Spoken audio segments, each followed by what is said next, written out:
So today we're going to do some more glorious cleaning, like the guy on Sail Life. You know, he's got glorious sanding. For me, it seems to be glorious cleaning all the time. Anyways, I got a mop and these disposable mop heads.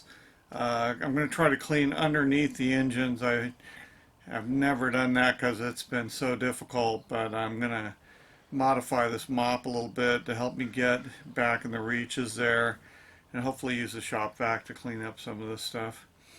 So let's get to it.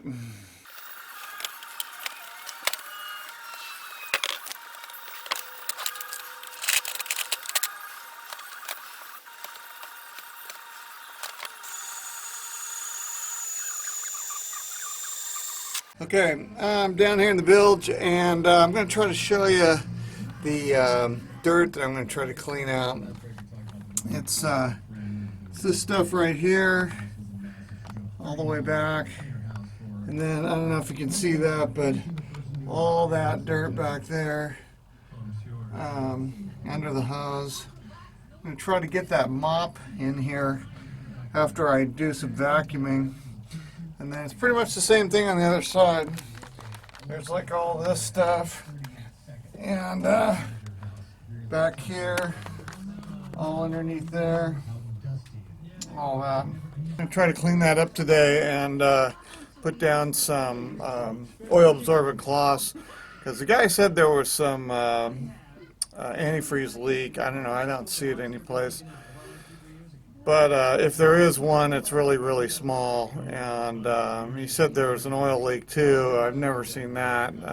So again, if there is one, it's really, really small. So, but cleaning it all up and putting down some oil absorbent pads will kind of pinpoint where these things are and where they're coming from.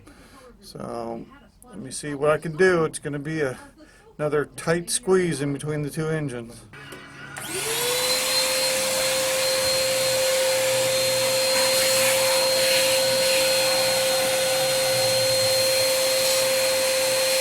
Okay, I'm making a little bit of progress. A little bit cleaner down here. Gonna have to. This was just round one, so I'm gonna give it a little bit more vacuuming and another good wipe, and that should help out. This side here I haven't done yet. It looks a lot better than it did. In the last video, I was talking about this bolt right here on the risers. You can see there was some rust around it. But for some reason the bolt itself just completely rusted out. And all these other bolts on all the other risers, they're all fine. And it was just that one. And I'm not sure why I did that, but that's what I was talking about on the last video. Well, one thing's for sure, it smells nice and fresh down here. Thanks to this Zep stuff. It's a good degreaser. Took a lot of this grease just right off, no problems. Not an endorsement, just saying it worked for me. So, all right, so let's take a look at this stuff. Yeah, support side. Yeah, it's as good as it's gonna get. I'm not gonna go any further with this. I think once I put the rags down there, it'll be fine. And the oil absorbent rags. This is starboard side. And it's as good as it's gonna get. Okay. Anyways, I'm gonna put the rags down.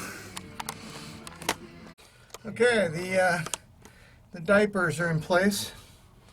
There's one back there. I'll check those periodically and see how bad they get soiled. So they will get soiled no matter what. Even on a brand new boat, they would get soiled. So there, that one's back there. So just play it by ear. So I don't know, my bonding video, which really wasn't my favorite video, I talked about giving bonding wires a pull to see if they're going to break apart or not. Well, in the act of cleaning, this guy came off on both ends, and so somehow I missed him. But I'm pretty sure I gave this guy a pull, and he didn't break, but now he is broken, so I'm going to have to put him back on. I need my impact screwdriver, my DeWalt. Oops, just dropped that in the bilge. Never going to see that again. To get the screw and nut off, it's just too difficult with a manual one. So I'll do that next time I'm down on the boat, put that back on. Alright, that's it. Oh, wait a minute, there's one more thing. So these stickers, or decals, I want to replace them. And I think I have a solution for that. There's none available, but I think if I carefully take this off and take it to my plaque and trophy guy that did my my helm restoration, I think he can reproduce these by you know, scanning them and then putting them in his software and then printing them back out for me. So I'm going to give that a shot. I'm going to see if he can actually do that. That'd be kind of cool. Alright, let's get these guys started up, make sure that they're still running. After all the messing around I was doing down there.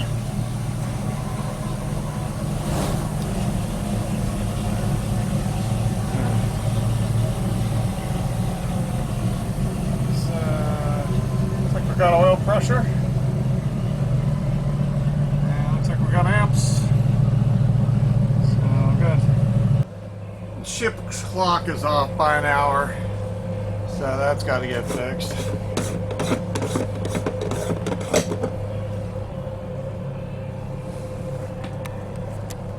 Let's see if we can do this. Is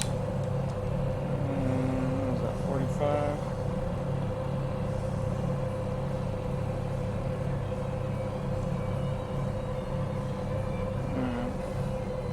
It's probably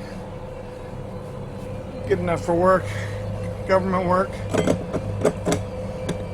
We're not using it to plot our latitude.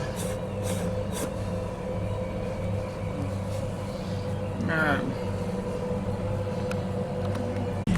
Normally I check the exhaust to make sure there's no white smoke coming out of it or some other nasties. Make sure the water's circulating, although that's not as big of a deal.